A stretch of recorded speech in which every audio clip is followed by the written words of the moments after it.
15 जून को हमारे थाना मतलौडा में एक महिला ने एक लड़की के गुम होने की एफआईआर करवाई थी। उसने बताया कि उसकी बहन गांव अहर में गई थी 14 तारीख को, लेकिन वो रात तक वापस नहीं आई। तो उन्होंने एफआईआर ये दर्ज करवाई थी। हमने पुलिस ने उसकी तलाश शुरू की। फिर अगले दिन 16 तारीख को एक खरखोदा से सूचना आती है कि वहाँ की नहर में एक डेड बॉडी मिली है महिला की।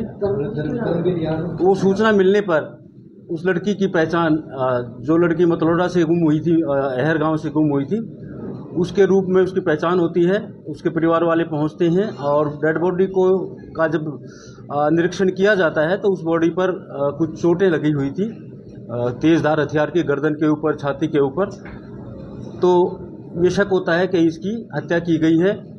और दूसरी तरफ 15 तारीख को सुबह अर्ली मॉर्निंग एक हमारे यहाँ जो नहर जाती है पानीपत के अंदर से, उसमें एक गाड़ी मिली थी और उसमें एक लड़का मिला था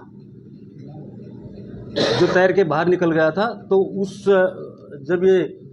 उसमें क्योंकि जिस समय वो गाड़ी डूबी थी तो ये भी सूचना मिली थी कि इसमें कोई लड़की भी थी, तो उसको घटना से जुड़ते देर नहीं लगती।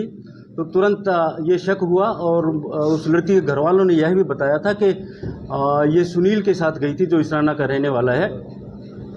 तो जो कार डूबने वाली घटना थी और जो लड़की की डेड बॉडी मिलने वाली घटना थी, उसको जुड़ते देर नहीं लगती। तो घर वालों ने बताया कि हो सकता है उसने उसकी हत्या की हो। तो तुरंत ही, क्योंकि ये लड़का जो यहाँ नहर में मिला था वो पार्क हॉस्पिटल में एडमिट था, जिसका पुलिस को पता था। तो तुरंत ही जब ये शक हुआ कि ये हत्या का मामला हो सकता है, तो उस लड़के को हमारी CIE 1 की टीम ने पार्क हॉस्पिटल से गिरफ्तार किया। और जब पूछताछ की गई तो सारा खुलासा हुआ कि ये मैं तैर के निकल जाऊंगा और ये घटना, तो इस घटना को इत्तेफाकिया घटना दिखाने के लिए इसने गाड़ी को नहर में डाल दिया और शीशे खोल दिए थे, तो खुद तैर के बाहर आ गया और वो लड़की बह गई। सर, मारने का कारण ये अभी तक स्पष्ट हो पाया है? मारने का कारण इनका अभी तक यही आया है कि जिस समय ये वापस चले थे वहाँ से, तो ये लड़की किसी और लड़के से बात कर रही थी फ़ोन के ऊपर। वो मना कर रहा था कि भाई किसी और से क्यों बात करती है, क्योंकि ये इसके साथ रहता था। तो उसी बात पर इनकी कहासुनी बढ़ गई और उसी बात पर उसने उसकी हत्या कर दी। दोनों का प्रेम प्रसंग चल रहा था? देखिए, जान पहचान थी, यार दोस्त थे, काफ़ी सालों से इनकी जान पहचान। तो चाकू कहाँ से लेके आए? चाकू पहले से इसकी गाड़ी में रखा हुआ था। इसका हो सकता है इसने पहले ये प्री प्लान कर रखा था कि वो मेरी बात नहीं मानेगी तो मैं हत्या करूँ। सर, पहले रहने वाली कहाँ की है सर ये? लड़की रहने अपनी बहन के पास रहती थी सतकरतार कॉलोनी में। मूल रूप से कहाँ की है? कब से जान पहचान? देखिए, इसका ये करीब जो अभी तक पता लगा, इसने बताया 4 साल से जान पहचान थी, इनकी यारी दोस्ती थी। ये पहले मित्तल मॉल में दोनों ये नौकरी करते थे, वहाँ से इनकी जान पहचान हुई थी। सर, नेहा ने जिस तरीके से उसकी बहन ने आरोप लगाया कि पहले भी ये प्रताड़ित करता था या पहले भी कुछ मारपीट का कुछ इस तरीके का कुछ सामने आया? हाँ, एक शिकायत इन्होंने बताया है, लेकिन वो वेरीफाई हम करेंगे। वेरीफाई नहीं हो पाई है कि किशनपुरा चौकी में इन्होंने कभी मारपीट की दरखास्त दी थी। एक आपने बताया आपको गाड़ी में था मारने की इसको पता था किसी और लड़के से पहले इसी संपर्क में है?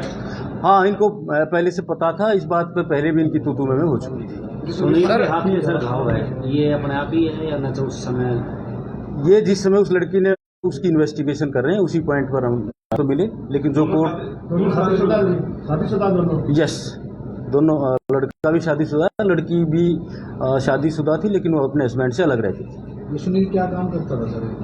ये सुनील ऐसे ही कभी ढाबा खोल लिया, कभी कोई और काम कर लिया, ऐसे कोई परमानेंट काम नहीं कर। कोई आपराधिक बैकग्राउंड से इसमें? वो अभी चेक करवा रहे हैं, अभी तक कोई नहीं मिला है, लेकिन वो थाने के रिकॉर्ड से हम देखेंगे। हो सकता है इसका कोई आपराधिक बैकग्राउंड है। ठीक है। ये पुलिस रिमांड जो हम लेंगे वो इसीलिए लेंगे कि कोई और भी इसमें घटना में शामिल हो सकता है। कैसे कैसे इसने घटना को अंजाम दिया, कहाँ कहाँ पर ये गए, वो सारी चीज़ें पुलिस रिमांड के दौरान और गहराई से पूछताछ की जाएगी। अगर और भी किसी की भूमिका आती है तो उसको भी गिरफ्तार किया। हाँ, प्लानिंग तो थी। जब चाकू इसकी गाड़ी में था तो प्लानिंग थी। एक मिनट सर, एक मिनट। अच्छा होता है